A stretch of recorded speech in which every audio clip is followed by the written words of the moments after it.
মওলা, তোমার রহমতের সামনে আমার গুনার তো কোনো অস্তিত্ব নাই মওলা।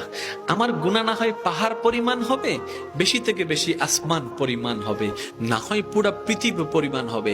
তোমার রহমত তো অগণিত, তোমার রহমত তো অসীম, তোমার রহমত তো আনলিমিটেড। এবার রব্বে করিম বলে, তাহলে ঘাবড়াস কেন, তাহলে মন ছোট করস কেন? আরে গুনাহ করেছো তো করেছো, কি হয়েছে? একবার তো তওবার মাধ্যমে আমি রবের দরবারে ফিরে আই, মওলা ফিরে আসতে পারবো তো? দরজা কি খোলা আছে? রব্বে করিম বলে, মরণের আগ পর্যন্ত, কিয়ামতের আগ পর্যন্ত, সূর্য পশ্চিম আকাশে ওঠার আগ পর্যন্ত দরজা খোলা আছে, দরজা খোলা আছে, দরজা খোলা আছে। এবার বান্দা বলে, মওলা 24টা ঘন্টার কোন টাইমে আসলে সেই দরজা খোলা পাবো?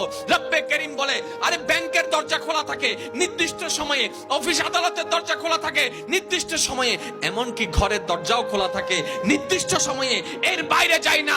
কিন্তু তোর